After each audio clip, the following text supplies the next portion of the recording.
Shalom saudaraku yang saya kasihi di dalam nama Tuhan kita Yesus Kristus. Renungan kita pada hari ini diambil daripada Yakobus pasal 4 ayat 10. Saya bacakan di sini ya. Rendahkanlah dirimu di hadapan Tuhan, dan Ia akan meninggikan kamu. Demikianlah firman Tuhan. Nah, saudara,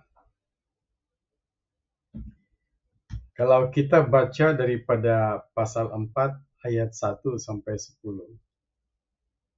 kita dapat melihat, dapat mengetahui bahwa petikan ini, pembacaan ini sebenarnya adalah satu peringatan, satu nasihat, satu teguran daripada para rasul lah, ya. Jadi inilah saudaraku, sesuatu yang sangat baik di dalam petikan ini. Kita perlu belajar, kita perlu renungkan betul-betul. Kalau selama ini saya selalu mengatakan kita perlu lihat betul-betul ya.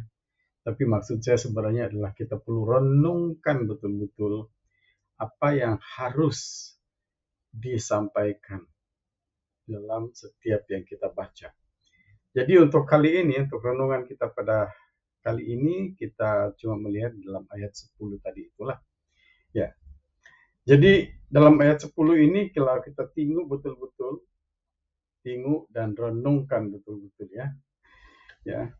Ia merupakan suatu ayat emas. Ya. Merupakan suatu ayat emas yang sangat berfaedah, yang sangat berguna. Dan kalau kita hafal ayat ini menjadi pedoman hidup kita, ya, jadi ayat hafalan di dalam diri kita dan menjadi sesuatu yang harus kita pelajari untuk kita praktikkan, ya sangat baik sekali saudara. Ya. Dan untuk mengetahui lebih dalam tentang maksud di dalam ayat 10 itu, kita coba renungkan, dan saya secara pribadi saya melihat di sini bahwa di dalam ayat 10 ini ada dua kata kunci. Saya selalu melihat setiap ayat itu, saya perlu melihat satu dia punya ayat dasar itu ataupun kata kunci itu. Kalau saya tidak melihat itu, saya tidak mencari di mana kata kunci dan ayat dasar itu. Kadang-kadang tafsiran kita itu melisit. Ya. Tafsiran kita itu melisit ataupun kita tidak mendapat sesuatu yang disampaikan oleh firman Tuhan itu sendiri. Jadi sebab itu saya secara pribadi, kalau saya buat renungan, itulah cara saya. Cari ayat dasar dan cari kata kunci. Ya. Jadi itulah. Di dalam ayat ini ada dua kata kunci yang telah menguatkan maksud yang disampaikan ya dalam firman Tuhan yang kita baca tadi itu, yaitu dalam ayat 10. Satu, rendahkanlah. Nah, di situ rendahkanlah. Kalau kita sambung lagi, rendahkanlah dirimu di hadapan Tuhan kan. Ya, tapi kita mau cari maksud yang disampaikan oleh perkataan rendahkanlah itu. Jadi di sini kalau kita lihat betul-betul, kalau kita kaji, coba cari maksud, makna yang disampaikan, kita kena pergi kembali kepada bahasa aslinya. Di sini saya melihat yaitu tapainos. Ya, tapainos. Ya. Tapainos ini merendahkan diri. Ya, kalau dalam bahasa Inggrisnya dipanggil humble. Tapi di dalam bahasa Melayu ataupun dalam bahasa Indonesia, ya, dia seolah-olah seperti parable, ya. Merendahkan diri, seolah-olah kita punya physical ini kita kasih rendah. Seperti itu. Tetapi sebenarnya dia suatu parabel ataupun suatu perumpamaan yang membawa maksud memikirkan diri tidak setanding dengan Yahweh. Tidak setanding, tidak setara dengannya. Memikirkan bahwa Yahweh itu jauh lebih berkuasa, jauh lebih tinggi, jauh lebih besar. Seperti itu, saudaraku. Itulah maksud rendahkanlah diri. Itu salah satu lah, ya. Salah satu. Yang keduanya yaitu mengakui tidak ada kesetaraan dengan Yahweh itu sendiri. Ya, kita tidak ada sedikit pun, ya, tidak ada sedikit pun kesetaraan dengan Yahweh. Maklumlah, kita ini kan makhluk yang diciptakan pada mulanya daripada debu.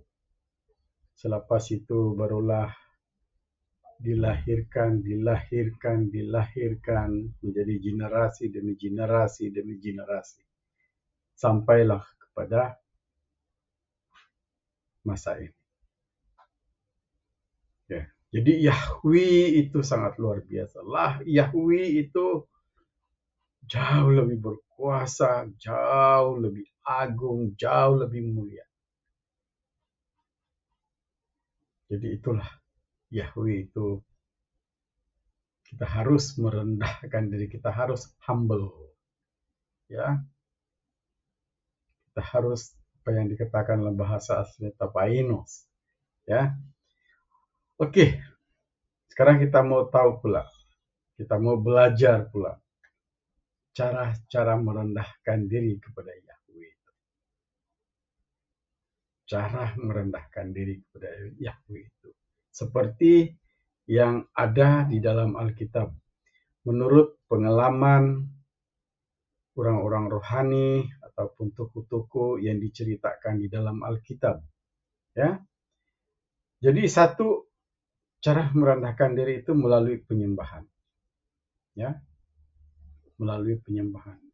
Kita menyembah kepada Yahweh itu dengan cara bagaimana? Satu yang sangat-sangat penting sekali di sini. Memang sukar, tapi kita perlu praktikkan. Menyembah Yahweh dengan cara berpuasa. Ya. Berpuasa. Saya sudah selalu katakan ini di dalam video-video saya sebelumnya. Bayangkan kerajaan Niniwe itu sendiri. Pemimpinnya itu. Dia memerintahkan semua rakyat, bahkan semua ternak. Ya. Untuk berpuasa karena dosa. Ya. Itu satu. Ya. Dia berikan mereka perintah untuk berpuasa beberapa hari. Serentak.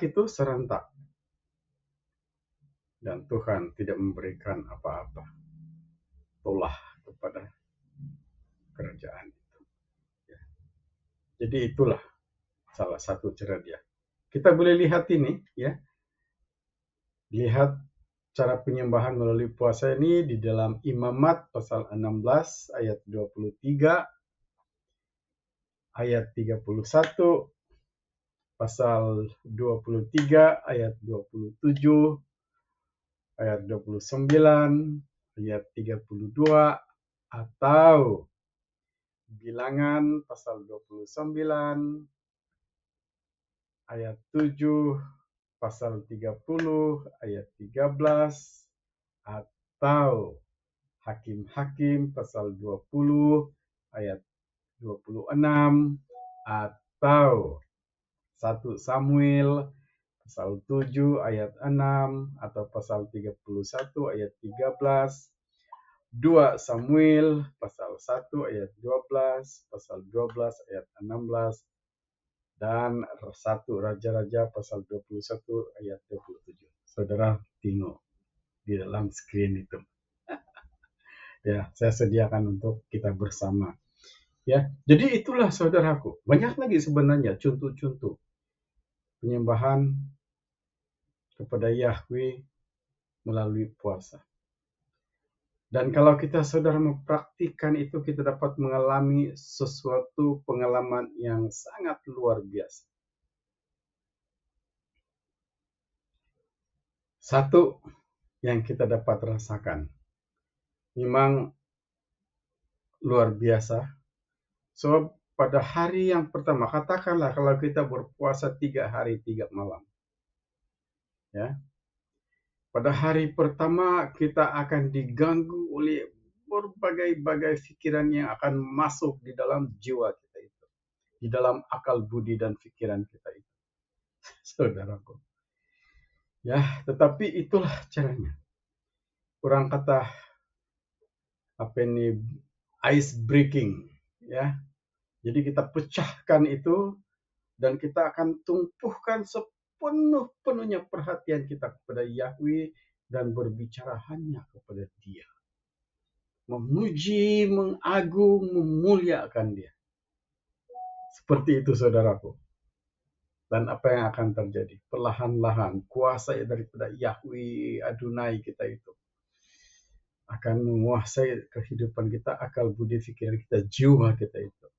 Dan Roh Kudus itu. Dan kita akan terus memuji, memuliakan. Pada hari yang kedua, kita akan menghadapi banyak juga cabaran, baik di sekeliling kita ataupun yang akan masuk dalam jiwa kita. Dan kita terus masuk, kita terus fokus kepada yang kita sembah itu, yaitu Yahweh yang tersedia untuk kita sembah, ya, yang sudah sedia bersama-sama dengan kita dalam penyembahan itu nanti, yaitu Dia yang akan kita sembah itu. Apa yang terjadi pada hari yang ketiga? Ya, pada hari yang ketiga saudara akan menjadi lemah. Saudara akan menjadi lemah, tapi saudara tidak lapar, tidak haus, ya. Tetapi saudara akan menjadi lemah, tetapi semangat saudara, hubungan saudara dengan Yahweh itu semakin intim. Semakin intim. Jadi itulah saudaraku. Kalau kita berdoa, merendahkan diri kepada Yahweh dengan menyerahkan tubuh, jiwa, dan roh kita itu kepada Yahweh, kita akan mengalami berkat itu, mujizat itu di dalam kehidupan kita, ya. Nah, itulah. Itu penyembahan melalui doa puasa. Sekarang kita pergi kepada penyembahan menyanyi, menyembah Yahweh dengan puji-pujian, dengan sungguh-sungguh. Ini juga menjadikan sesuatu yang luar biasa. Kita menyembah. Saudara baca di dalam Wahyu pasal 4 itu, dan kita akan merasakan bagaimana takhta Yahweh itu, Adonai kita itu. Ya, luar biasa. Luar biasa. Ya, yang Dia dikelilingi oleh para tua-tua dan para malaikat. Aduh, haleluya. Saudara boleh baca itu. Baca di dalam Wahyu. Nah, saudara, kalau kita memuji menyembah Tuhan, 2 atau 3 orang memuji menyembah Yahweh itu sendiri, dari dalam jiwa kita itu, bukan dari dalam mulut kita, tetapi dari dalam jiwa kita dan keluar daripada suara kita itu, saudara akan merasakan hadirat Yahweh itu. Sebab kita merendahkan diri dengan sungguh-sungguh kepada Yahweh. Saudara boleh baca, boleh lihat di dalam Keluaran pasal 15 ayat 1 ataupun ayat 21. Ataupun juga saudara boleh lihat di dalam Hakim-Hakim 5 ayat 11 atau 2 Samuel pasal 22 ayat 50 dan 1 Tawarik pasal 16 ayat 4 dan 7. Tengok balik di situ saudara. Ya. Oke. Itu yang keduanya. Kemudian yang ketiganya, mentaati firman, perintah, hukum daripada Yahweh itu sendiri. Saudara boleh lihat itu. Ya, Coba lihat di dalam Kisah Para Rasul pasal 4 ayat 19 ataupun pasal 5 ayat 29. Kemudian yang ketiga, keempatnya. Ya, keempatnya itu saudara, itulah Yesus kata, jadikanlah mereka ataupun jadikanlah semua bangsa murid. Artinya kita harus mencontohi kehidupan Yesus di dalam menyembah, merendahkan diri kepada Yahweh. Ya, kita harus taat dan hidup kudus seperti anak domba Allah itu, yaitu juru selamat kita. Siapakah dia? Yesus. Ya, Yesus Kristus. Ya. Kita boleh lihat itu di dalam Yohanes pasal 3 ayat 36 dan Filipi pasal 2 ayat 7. Bagaimana Yesus, firman Tuhan, Filipi mengatakan Yesus telah mengosongkan dirinya. Artinya dia telah mengosongkan seluruh jiwa keinginannya itu.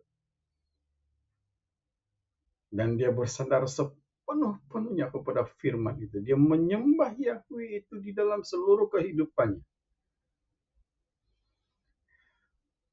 Dan apa yang dibisikkan oleh Roh Kudus di dalam jiwanya, itulah saja yang dia patuhi. Itulah yang terjadi. Ya. Sekalipun Roh Kudus mengatakan engkau akan disiksa dan disalibkan, engkau akan mati. Tapi Yahweh mengatakan, itu saja yang dikatakan oleh Yahweh. Kalau boleh,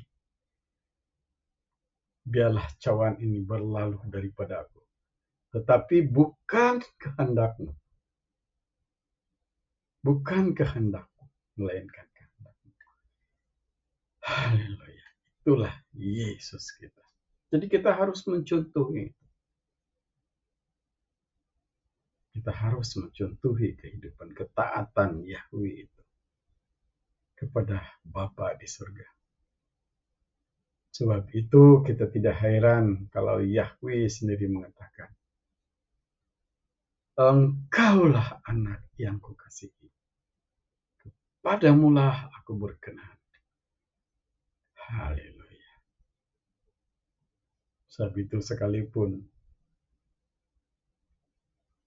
dia dijadikan mati karena suatu misi kepada mayat, misi kepada orang mati, dia bangkit semula dan naik ke surga. Itulah, saudaraku, teladan yang sangat-sangat baik. Oke, kita sudah melihat tadi tentang merendahkan diri ataupun tapainus, ya, tapainus. Sekarang kita masuk kepada kata kunci yang kedua. Ya, kata kunci yang kedua yaitu meninggikan. Ya. Meninggikan. Kalau kita lihat dalam ayat 10 itu, kalau kita merendahkan diri kepada Yahweh, Yahweh akan meninggikan kita.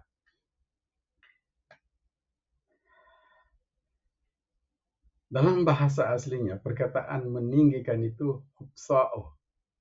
Ya, hupsa'oh. Hupsa'oh ini sebenarnya dia membawa maksud, ya, Yahweh akan menjadikan kita diagungkan, exalted, ya, diagungkan, ditinggikan. Kalau dalam bahasa Melayunya itu, ya, ditinggikan. Tapi sebenarnya menyebabkan kita diagungkan oleh sesama kita manusia. Kita diagungkan. Ya. Oke, antara cara Yahweh menjadikan seseorang menjadi orang yang diagungkan adalah Yahweh akan menolong seseorang itu, menolong kita, ya, mengatasi segala cabaran dan kesukaran hidup. Apa saja yang kita hadapi, Dia akan tolong kita.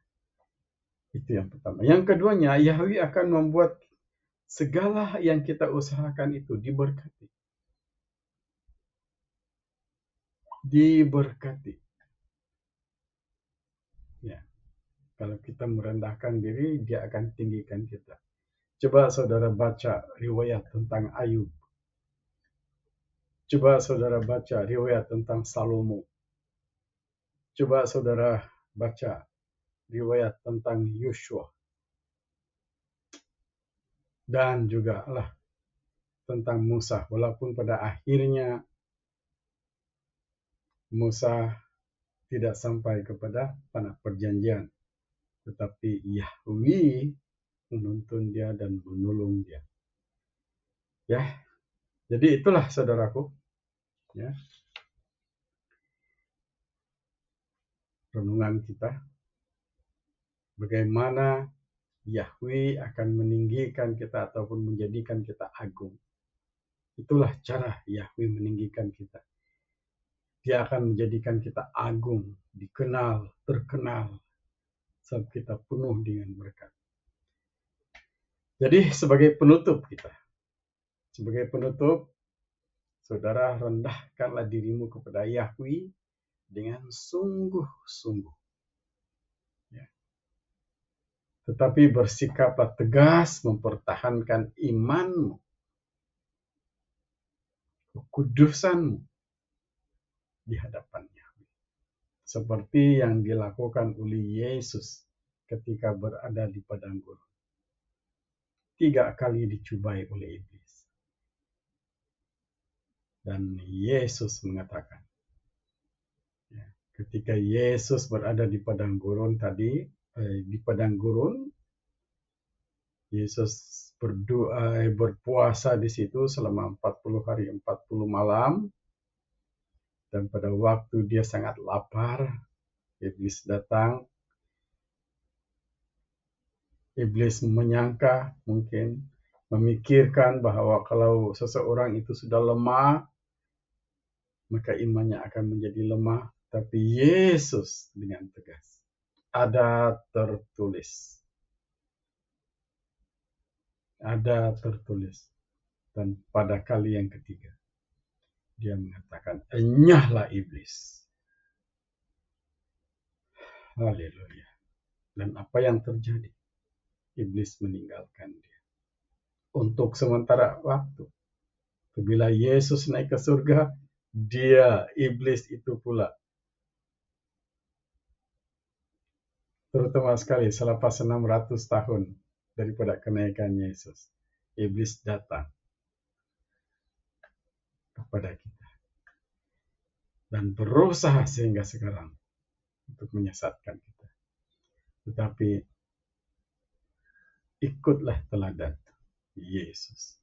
Ada tertulis. Enyahlah iblis. Dan Yesus mengatakan, jadikanlah semua bangsa muridku. Jadi kita jadikan Yesus sebagai teladan contoh kita untuk merendahkan diri kepada Yahweh yang kita sembah, yang satu-satunya. Elohim, satu-satunya Adonai kita itu. Mohon Roh Kudus membuka mata hati kita bersama-sama untuk mengetahui jauh lebih dalam tentang renungan ini. Dan kiranya Roh Kudus memimpin kita, menguasai kita, dan mohon juga malaikat Tuhan senantiasa bersama-sama dengan kita. Berperang melawan godaan-godaan iblis kepada kita. Tuhan Yesus memberkati. Amin.